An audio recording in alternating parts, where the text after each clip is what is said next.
Bonjour à tous, bienvenue dans cette nouvelle vidéo. Aujourd'hui, on va parler d'un sujet un petit peu spécial, d'un sujet qui nous tient particulièrement à cœur, et ça va être la révolution de la blockchain. Cette vidéo, elle a été créée justement pour pouvoir permettre aux personnes qui sont encore dubitatives dans le domaine des crypto-monnaies, qui n'ont pas encore peut-être déjà investi ou qui n'y s'y intéressent aujourd'hui clairement pas. L'objectif de cette vidéo, c'est de leur permettre peut-être de déguiser leur curiosité quant à cette nouvelle technologie et puis justement aux possibilités que ça peut ouvrir sur le monde de demain. Donc si vous connaissez justement des personnes qui sont encore assez sceptiques par rapport à la blockchain, aux crypto-monnaies en général et puis à tout ce que ça peut apporter, eh ben, n'hésitez pas à leur montrer cette vidéo puisque l'objectif de cette dernière, ça va être de déguiser leur curiosité et de leur montrer un petit peu ce que la blockchain peut leur offrir et puis ce que ça peut offrir vraiment au monde de demain.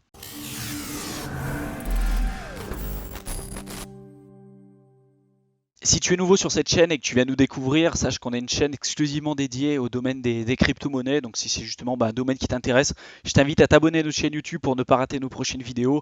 Mets-nous également un pouce bleu, ça nous fera extrêmement plaisir et ça nous encouragera à continuer ce qu'on fait. Et puis sur ce, on rentre directement dans le vif du sujet. Malgré les incroyables performances qui ont pu être observées dans le domaine des crypto-monnaies depuis 2009, il y a de nombreuses personnes qui restent encore dubitatives à leur application et sur leur évolution sur le long terme. Cette vidéo, comme je dis tout à l'heure, elle a vraiment été faite pour les personnes qui sont les plus sceptiques et réticentes à l'idée d'investir dans le domaine des crypto-monnaies. Si vous en connaissez, montrez-leur vraiment cette vidéo et on espère que ça pourra leur ouvrir les yeux sur les perspectives d'évolution de ce nouveau secteur d'activité. La technologie qui a vraiment le plus d'impact, qui va avoir le plus d'impact dans les années à venir, est vraiment arrivée. On pourrait penser dans un premier temps que ce sera la robotique, l'intelligence artificielle, le big data, etc. Mais ce n'est pas le cas. On parle bien évidemment ici de la blockchain. Alors bien évidemment, la robotique, l'intelligence artificielle, le big data, ça aura un impact énorme sur le monde à demain, mais pas autant que la blockchain. On est beaucoup à penser que la blockchain, c'est la nouvelle génération d'Internet. D'ailleurs, la blockchain a de nombreuses promesses à la fois pour les business, les sociétés et puis même pour les individus. Il faut savoir qu'aujourd'hui, on dépend presque tous d'intermédiaires, que ce soit le gouvernement, les banques, Uber, Airbnb, les notaires ou ce que vous voulez, pour établir la confiance dans notre économie. Jusqu'à présent, ça a quand même plutôt bien fonctionné, mais il y a quand même des gros problèmes sous-jacents. Il y en a plusieurs, je ne vais pas pouvoir tous les citer, mais déjà le premier, ça peut être le fait qu'il y a une véritable centralisation. Donc ces intermédiaires centralisent que ce soit les données, votre argent par exemple pour les banques, etc. Et donc ils peuvent être hackés ou du moins ils sont plus sujets à des attaques que d'autres endroits qui ne sont pas centralisés. Ça représente un risque quand même croissant pour les individus qui utilisent les services des entreprises en question, que ce soit à la fois pour vos données personnelles, que ce soit pour l'argent, etc. Donc ça c'est déjà un premier point. Le deuxième point, ça va être que ce principe de fonctionnement, cette centralisation, ça exclut des milliards de personnes de l'économie globale et ceux qui n'ont pas d'argent aujourd'hui n'ont pas accès à un compte bancaire. Imaginez ce que serait votre vie sans compte bancaire à l'heure actuelle et vous comprendrez tout de suite l'handicap que ça peut représenter sans avoir accès justement à ce genre de service. Imaginez-vous ne pas avoir accès à la réception et l'envoi d'argent à l'heure actuelle. C'est quelque chose qui est aujourd'hui impensable dans les pays développés, mais il faut savoir qu'il y a une très grande majorité de la population mondiale à l'heure actuelle qui n'ont pas accès aux services minimum, qui ne sont pas bancarisés, qui n'ont pas accès aux services minimum, donc la réception et même l'envoi d'argent. Donc là, je parle simplement du domaine bancaire, mais il faut savoir que la blockchain, j'y reviendrai juste après, c'est beaucoup plus ouvert que ça et ça s'ouvre à énormément d'autres secteurs d'activité. Donc ça, c'était le deuxième point. Le troisième point, c'est aujourd'hui, on est tous tributaires de ces intermédiaires qui ont aujourd'hui le monopole et qui peuvent décider parfois même de ne pas respecter les lois et de prendre des risques démesurés puisqu'elles sont vraiment trop grosses pour mourir. Too big to fail.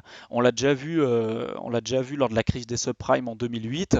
Les banques qui peuvent décider de faire un peu ce qu'elles souhaitent, puisque dans tous les cas, si elles sont amenées à faire n'importe quoi, dans tous les cas, elles ne couleront pas, ou du moins pas toutes. Lehman Brothers a coulé, mais il y en a beaucoup d'autres qui ont eu leur caisse renflouée directement par l'État et puis même quelquefois, la plupart du temps, par les contribuables eux-mêmes.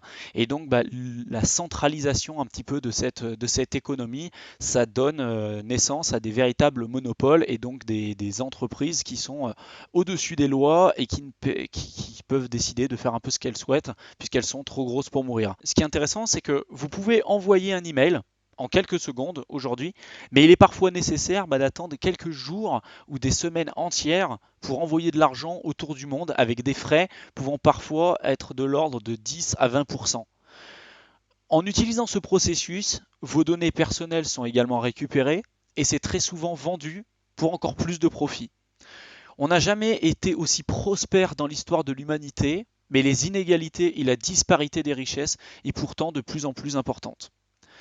Aujourd'hui, imaginez maintenant un gigantesque registre global, transparent et distribué, fonctionnant sur des millions d'ordinateurs et disponible pour tout le monde.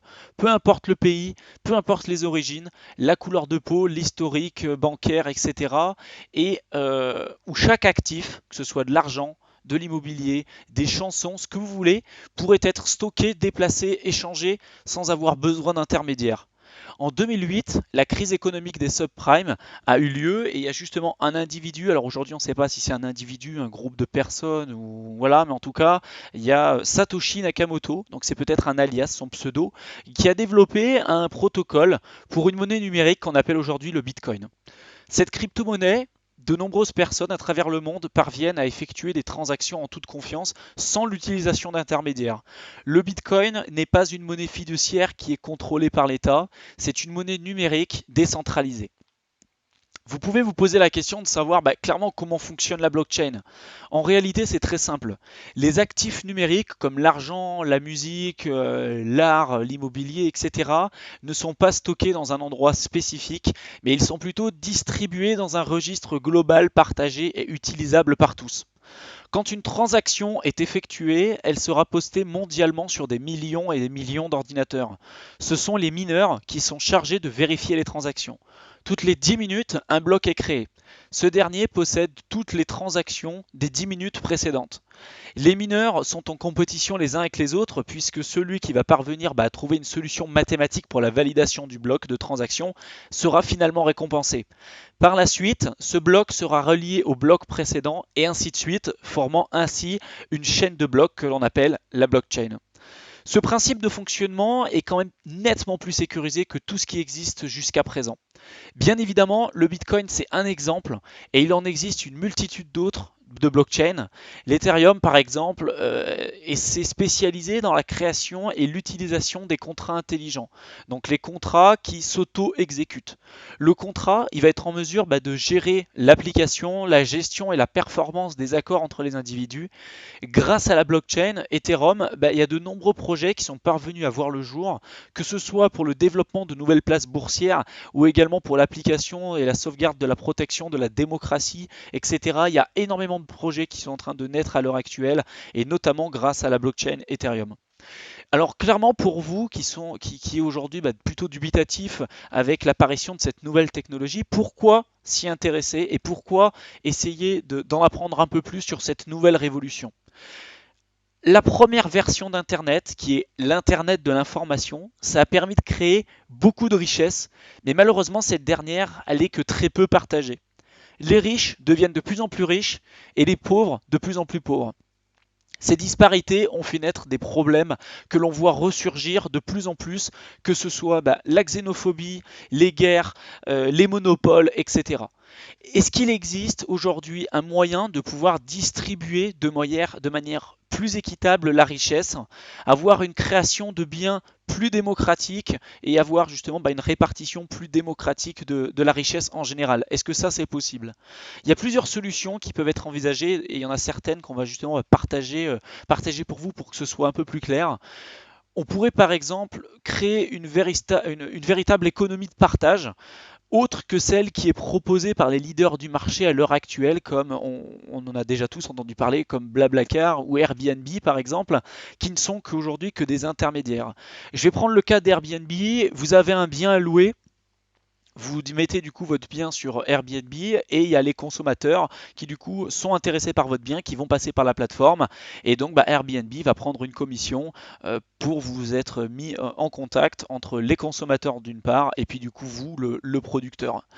Au final, la création de richesse qui a été faite par Airbnb est presque nulle, puisque finalement elle a simplement mis en contact des individus qui pouvaient tout simplement se rencontrer et puis faire des transactions entre eux. Faut savoir que la blockchain aujourd'hui permet de faire ça et des plateformes aujourd'hui comme Airbnb ou Blablacar, ça commence à exister et ça va se démocratiser dans les années à venir. Ça, j'en suis persuadé. Et du coup, le fait qu'il n'y ait plus d'intermédiaires, ça fait que la transaction qui a été effectuée et du coup les frais qui sont déjà ponctionnés par ces plateformes qui sont ces intermédiaires font qu'ils seront à la fois redistribués pour les personnes qui vont utiliser ce réseau.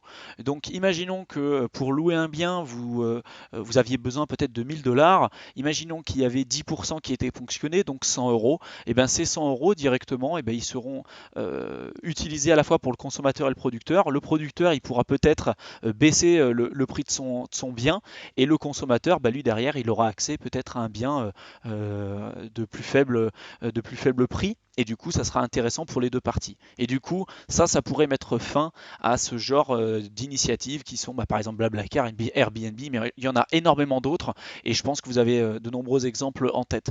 Un deuxième point à avoir en tête qui va vous permettre de comprendre un petit peu plus pour le point que je veux en venir avec cette répartition de richesse, c'est il y a des entreprises aujourd'hui comme Western Union qui se sont spécialisées dans l'envoi de fonds de pays développés vers les pays les moins développés. Il faut savoir qu'aujourd'hui, il y a des personnes qui ont quitté leur pays dans l'histoire, dans l'espoir vraiment d'avoir une vie meilleure et qui ont quitté par exemple l'Afrique pour aller aux États-Unis pour gagner un peu plus d'argent pour pouvoir envoyer cet argent-là à leur famille qui se trouve toujours en Afrique. Il y a des entreprises comme par exemple Western Union qui utilisent ce filon-là qui représente à l'heure actuelle à peu près 600 milliards de dollars par an et qui utilisent justement ce business model pour mettre des frais quelquefois de plus de 10% pour envoyer des fonds des pays développés vers les pays en développement ou sous-développés. Imaginons que vous ayez quitté l'Afrique pour aller aux États-Unis pour pouvoir avoir l'espoir d'une vie meilleure. Cet argent-là, du coup, que vous avez gagné, vous êtes obligé de passer par des entreprises comme Western Union qui vont vous taxer à plus de 10% pour envoyer de l'argent à votre famille pour les aider justement à vivre un peu mieux et élever un petit peu mieux leur niveau de vie. Et clairement, en plus, cet argent-là est envoyé entre 4 et 7 jours.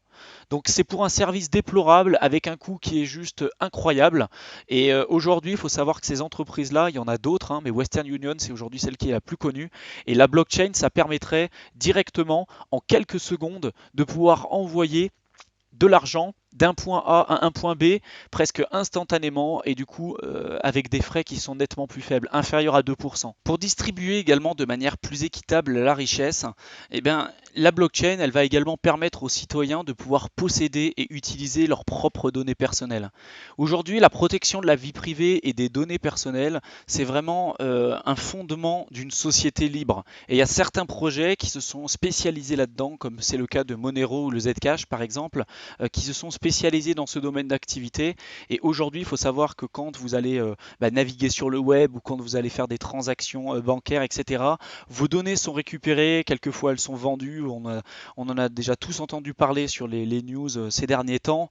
Et donc clairement, la blockchain, ça vous permettrait de pouvoir de nouveau être en possession de votre avatar virtuel et d'éviter à ce que cet avatar-là soit monétisé à des fins qui vous échappent complètement et donc de pouvoir reprendre le contrôle de vos données personnelles. Un autre point également pour pouvoir distribuer de manière plus équitable la richesse, c'est de pouvoir permettre à des artistes, à des créateurs de contenu, que ce soit des journalistes, des scientifiques ou dans l'art ou dans ce que vous voulez, qui ne sont pas aujourd'hui clairement récompensés à la hauteur de leur travail à cause des nombreux intermédiaires qui existent, que ce soit les maisons de disques ou ce que vous voulez. Il y a certains projets qui se sont également spécialisés dans la protection des droits d'auteur, ce qui permet directement d'inscrire, que ce soit une musique par exemple, ou de l'art, ou voilà, un peu ce que vous voulez, ou du contenu que vous auriez pu créer directement sur la blockchain. Et il y a déjà des systèmes qui existent qui permettent à ces personnes-là d'inscrire sur la blockchain du coup leur contenu. Et lorsqu'un utilisateur va par exemple arriver pour écouter une musique, il y aura des micro-paiements qui seront effectués du consommateur et qui seront directement reversés au producteur de cette musique en question. Et donc ça renverserait complètement la donne et ça pourrait favoriser la création de contenu et de bons contenus. Imaginez un monde maintenant où votre smartphone n'est plus un smartphone mais devient véritablement votre banque personnelle et une entité en tant que telle. C'est vraiment votre banque que vous pourrez utiliser tous les jours. Comme j'ai dit tout à l'heure, aujourd'hui, il y a des milliards et des milliards de personnes qui n'ont pas accès à un compte bancaire autour du monde, mais par contre qui ont accès à un smartphone. Et imaginez que ces personnes-là qui sont aujourd'hui exclues du système financier actuel aient aujourd'hui accès justement à une banque personnelle via leur smartphone. Imaginez que ces personnes-là du coup puissent utiliser les services minimum bancaires, que ce soit la réception, l'envoi d'argent instantanément avec peu de frais. Imaginez ce que ça pourra faire sur l'économie et puis sur la répartition des richesses. Les exemples qui ont été cités précédemment, il faut savoir que c'est vraiment la face émergée de l'iceberg et bien évidemment les solutions que peut apporter la blockchain sont bien plus nombreuses que cela. Il y a des projets qui fleurissent dans tous les sens à l'heure actuelle, que ce soit dans la traçabilité par exemple des denrées alimentaires, que ce soit dans la mise en place de protocoles spécifiques pour la protection de la démocratie, que ce soit pour la protection des données personnelles, que ce soit pour le transfert bancaire. Il y a énormément de choses à dire, je ne pourrais vraiment pas tout traiter dans une seule et même vidéo. Et ce que je viens de vous dire là, dans la répartition des richesses, il faut savoir que c'est un seul point parmi les milliers et les milliers qui existent dans le domaine des crypto-monnaies et de la blockchain en général. La plupart des gens ont du mal à comprendre le Bitcoin puisqu'ils ne comprennent pas véritablement l'argent. L'argent, c'est pas la richesse, c'est un système de comptabilité utilisé pour faciliter l'échange de richesses. Beaucoup de gens sont rebutés par le fait que les bitcoins sont en réalité que des données entre guillemets. Mais c'est vraiment ce que l'argent est aujourd'hui, c'est vraiment de l'information.